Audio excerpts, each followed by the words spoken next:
तो hey guys, this is GDS Prince और आप सभी लोगों का एक और नए वीडियो में स्वागत है। इस वीडियो में मैं आपको बताने वाला हूं कि कैसे जीडीएस की वैकेंसीज है 2023 के लिए।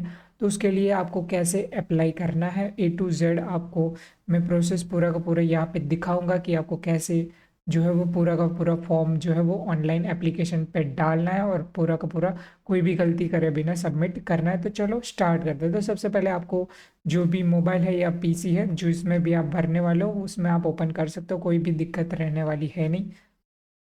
तो यहाँ पे आपको जीडीएस ऑनलाइन लिख के सर्च कर देना है, यहाँ पे वेबसाइट आ जाएगा।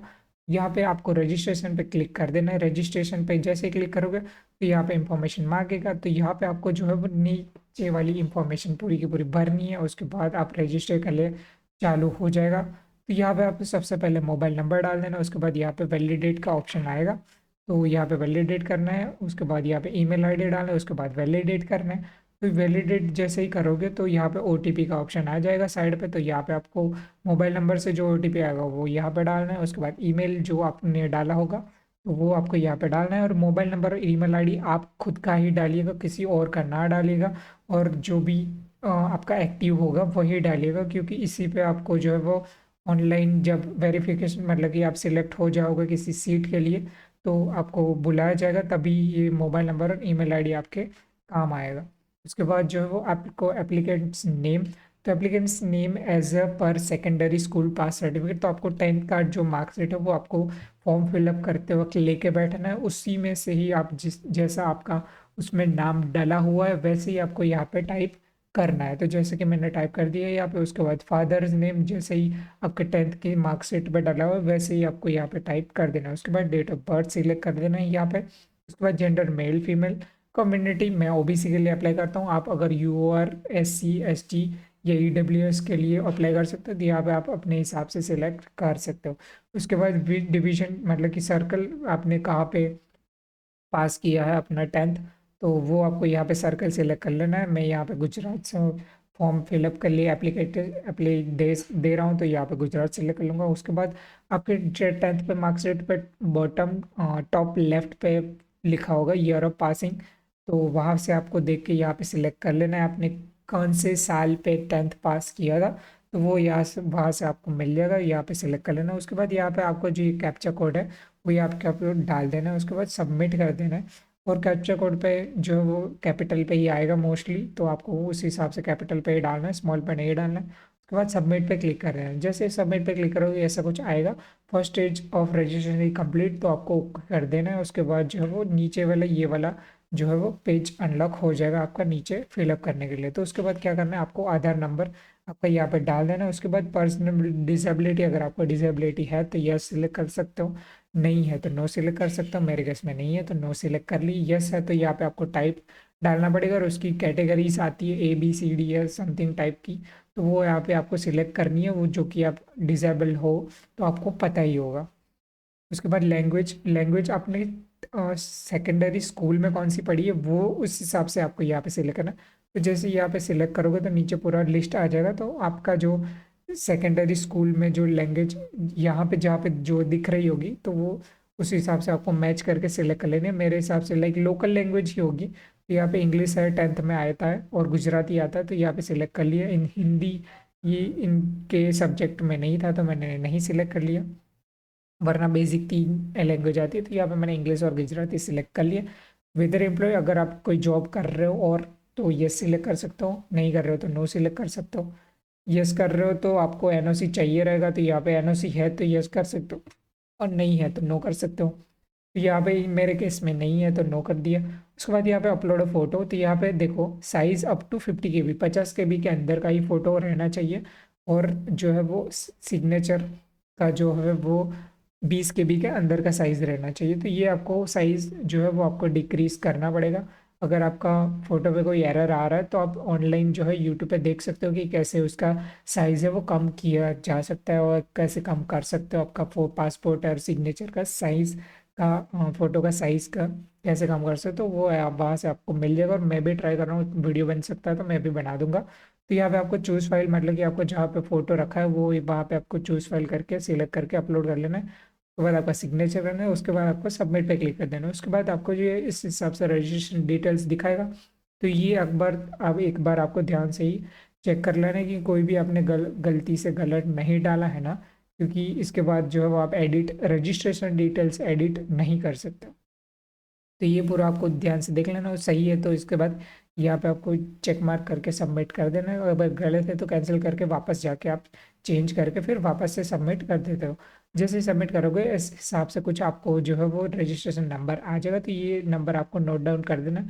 और आई गेस आप रजिस्टर करोगे वो तुरंत ही आप जो मोबाइल से रजिस्टर करें उस पर भी आपको ये वाला नंबर जो है वो मैसेज में आ जाएगा। तो उसके बाद कंटिन्यू पे अप्लाई पे क्लिक कर देना है। तो कंटिन्यू टू अप्लाई पे आपको रजिस्ट्रेशन नंबर जो आपको यहाँ से मिला वो आपको यहाँ पे डाल देना है। उसके बाद ओटीपी आएगा तो वो आपको ओटीपी डालना है। उसके बाद नीचे जो कैप्चा कोड है वो डाल के नेक्स्ट कर देना। नेक्स्ट करोगे तो आपका डिटेल्स मांगेगा, कम्युनिकेशन और परमानेंट एड्रेस। काफ़ी लोग कंफ्यूज हो जाते हैं। कम्युनिकेशन मतलब कि सिंपल, अगर आपका एड्रेस आधार कार्ड में एड्रेस दूसरा है और आप रह रहे हो किसी और जगह पे, तो आपको कम्युनिकेशन एड्रेस में जहाँ पे रह रहे हो उसका एड्रेस डालना है, और परमानेंट एड्रेस पे आधार कार्ड का एड्रेस डालना है। तो आधार कार्ड में जो एड्रेस होगा वही परमानेंट पे डालेगा, और दोनों पे सेम है तो आपको यहाँ पे कम्युनिकेशन पे जो है वो डाल देना है, और उसके बाद यहाँ पे टिक मार्क कर देना सेम एज कम्युनिकेशन एड्रेस, तो यहाँ पे ऑटोमेटिक फिल हो जाएगा। तो ये खास करके गलती ना करिएगा, कम्युनिकेशन एड्रेस में हाल जहाँ पे आप रह रहे हो वही डालिएगा, क्योंकि क्या होता है कि आप जब सिलेक्शन आपका हो जाता है तो आपके घर पे एक रजिस्टर मतलब कि पोस्ट के थ्रू जो है वह एक लेटर आता है, तो वो आपके कम्युनिकेशन एड्रेस पे आता है, तो वो आपको मिलना ज़रूरी है। तो ये इसमें गलती आपको नहीं करनी है। उसके बाद नीचे क्वालिफिकेशन डिटेल्स में बोर्ड, तो यहाँ पे सिलेक्ट बोर्ड, तो यहाँ पे सिलेक्ट बोर्ड कर देना है। तो जैसे ही आप सिलेक्ट करोगे तो इस हिसाब से आपको यहाँ पे ऑप्शंस दिखाई देंगे, तो यहाँ पे आपको जो है वो अपने हिसाब से सिलेक्ट कर लेना है। तो 10th की मार्क्सशीट में देखोगे तो यहाँ पे आपको दिखाया कि आपने पास कब किया है, तो वो देख लेना है। तो 2011 से 22 में पास किया है। तो यहाँ पे उसके बाद क्या है कि ग्रेड से पास किया है, मार्क्स के पास किया है। तो यहाँ पे काफ़ी लोग धोखा खा जाते हैं और ग्रेड्स और मार्क्स सिलेक्ट कर लेते हैं, क्योंकि उनके क्या है कि 10th के मार्क्स होते हैं। तो मेरे भी दिक्कत हुआ था 10th की मार्कशीट में जो है वो सब सब्जेक्ट्स में मार्क्स होते थे, बट उसमें यहाँ पे लिखा गया ऑप्शनल सब्जेक्ट्स विथ मार्क्स। तो ऑप्शनल सब्जेक्ट्स जो नीचे रहते हैं ऑप्शंस में, क्या ये संस्कृत और हिंदी रहता है और कंप्यूटर रहता है, या फिर शारीरिक शिक्षण और ऐसा कुछ रहता है, 3 या 4 रहते हैं। तो वो ऑप्शनल सब्जेक्ट्स विथ ग्रेड्स और मार्क्स है, तो वो आपको यहाँ पे सिलेक्ट कर लेना। मेरा वो मैंने नॉर्मल सब्जेक्ट्स है उसमें मार्क्स है तो उस हिसाब से मैंने मार्क्स सेलेक्ट कर लिया था।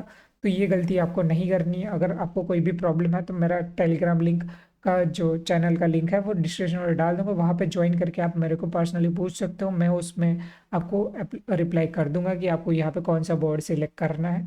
आपको 10th की मार्कशीट का फोटो मेरे को पर्सनली भेज देना, तो मैं वहाँ पे रिप्लाई आपको कर दूंगा। तो उसके बाद हिसाब से मैंने यहाँ पे ग्रेड्स सेलेक्ट कर दिया है। उसके बाद यहाँ पे ऐसा कुछ खुल जाएगा, तो यहाँ पे मार्क्स है तो मार्क्स है, ग्रेड्स है तो आप अपने हिसाब से सिलेक्ट कर सकते हो। उसके बाद यहाँ पे 3 जो है सब्जेक्ट वो डिफ़ॉल्ट आते ही है, तो वो आपको यहाँ पे देख के उसके मार्क्स फिलअप कर देने हैं। साइंस एंड टेक्नोलॉजी यहाँ पे, सोशल साइंस यहाँ पे, उसके बाद मैथमेटिक्स यहाँ पे। उसके बाद जो है वो आपके दूसरे 2 सब्जेक्ट्स है वो आपको यहाँ पे सिलेक्ट करके डालने होंगे, वो अपने हिसाब से होंगे। जैसे कि हमारे यहाँ पे गुजरात में गुजराती है, आपका कोई और डिवीजन है तो उसके हिसाब से जो है वो यहाँ पे हिंदी आ सकता है, या बंगाली है वगैरह जो लोकल लैंग्वेज है वो आएगी, और इंग्लिश तो आई गेस सभी में होगा ही होगा।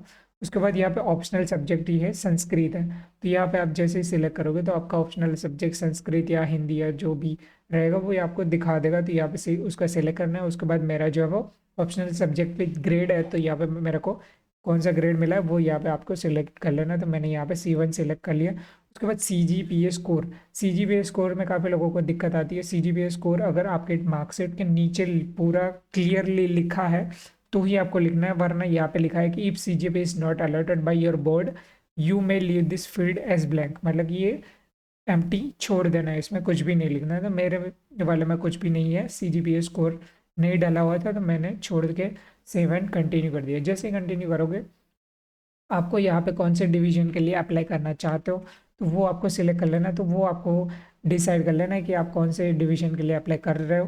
तो यहाँ पे सिलेक्ट करके आप डिवीजन का नाम जो है वो सिलेक्ट कर लोगे। जैसे सिलेक्ट करोगे ये वाला पेज ओपन हो जाएगा, तो यहाँ पे स्क्रॉल डाउन करोगे तो ऐसा प्रेफरेंस आएगा, और उसके नीचे जो है वो click to download the eligible vacancies of the selected division, और उसके बाद नीचे आएगा select the circle division for verification of document in case of selection. तो मतलब कि आप अपना जो है वो सिलेक्ट कर सकते हो।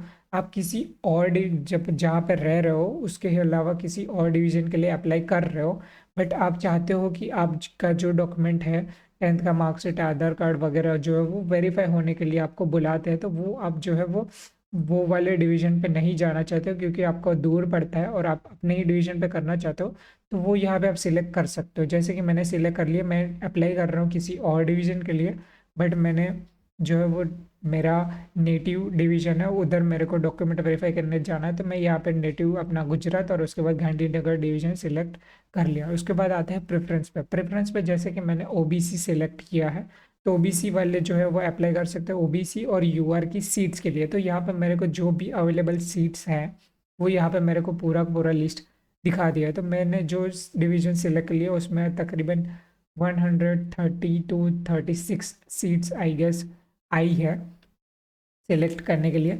तो यहाँ पे मेरे को जो है वो, आप गलती इसमें कभी भी नहीं करना है। आपको क्या है कि आप अगर ओबीसी सेलेक्ट किए हो तो आपको यहाँ पे पूरा, जैसे कि यहाँ पे दिखा रहा है सीट्स, तो ये 11वीं सीट है वो जीडीएस बीपीएम की है, यूआर के लिए। उसके बाद ये 16वीं सीट है वो जीडीएस एबीपीएम के लिए, ओबीसी के लिए। तो मैंने ओबीसी सेलेक्ट किया है, मेरे पास ओबीसी है, मैं ओबीसी के लिए अप्लाई कर रहा हूँ। तो मेरे को क्या है कि सबसे पहले प्रेफरेंस में डालना है ओबीसी वाली सीट्स, ताकि क्या है कि ओबीसी वाली मैं सीट्स प्रेफरेंस में डालूंगा तो मेरे को सबसे पहले चांस ओबीसी पे मिलेगा। अगर मैं डालता हूँ फर्स्ट नंबर पे यूआर वाली सीट, तो यूआर वाले को चांस उस पर पहले मिलेगा और उसके बाद मेरे को मिलेगा। बट अगर मैं ओबीसी वाली सीट पे प्रेफरेंस डालता हूँ नंबर 1, तो मेरे को पहले चांस उस पर मिलेगा। तो उस हिसाब से आपको प्रेफरेंस डालनी है। प्रेफरेंस डालते वक्त कोई भी गलतियाँ नहीं करनी है। और अगर आप खुद के ही डिवीजन पे जो है वो प्रेफरेंस डाल रहे हो, तो आपको जो है वो सर्च कर लेना है कि आपका जो है वो डिवीजन पे कौन सा, जो ये वाला बीओ का नाम है बगोदरा बीओ। तो आप खुद के डिवीजन पे अप्लाई कर रहे हो तो आपको पता होगा कि ये वाला जो है वो गांव है वो मेरे घर से इतना दूर पड़ता है, तो जो नज़दीक पड़ता है उस हिसाब से आपको जो है वो आपको रिसर्च कर लेनी है। तो इसके बारे में मैं एक और वीडियो अलग से बना दूंगा कि आपको कैसे प्रेफरेंस डालनी है। तो एक गलती ये नहीं करनी है कि आप गलत डाल रहे हो प्रेफरेंस कुछ भी करके। आप अगर ओबीसी के लिए अप्लाई कर रहे हो तो पहले ओबीसी वाली सीट्स पे प्रेफरेंस डाल दो, उसके बाद बाकी सारी सीट्स पे प्रेफरेंस डालना है। और प्रेफरेंस नंबर क्या होता है कि मतलब कि ये वाली सीट है तो इस पर मेरे को पहला चांस चाहिए जो कि ओबीसी के है, तो फर्स्ट नंबर सिलेक्ट कर लें। उसके बाद दूसरा चांस ये ओबीसी है तो ये 2 नंबर सिलेक्ट कर लिया। उसके बाद जो है वो मेरे को, मान लो कि ये 2 ही सीट्स है तो ये 2 सीट 2 नंबर डाल दिया। उसके बाद ये बाकी बची है सीट्स, तो उसमें क्या है कि 1 और 2 नंबर डाल दिया। उसके बाद ये वाला तीसरा, चौथा, पांचवा, छठा, सातवां, आठवां, नौवां, 10वां, उस हिसाब से आप जितनी भी आपको दिखा रहा है ये सारे पेजेस पे, वो उतनी सारी की सारी जो है वो सीट्स पे आप प्रेफरेंस डालना है। एक भी आपको छोड़ना नहीं है, क्योंकि एक भी आप छोड़ोगे तो वो आपका एक कम हो जाएगा चांस सिलेक्ट होने का।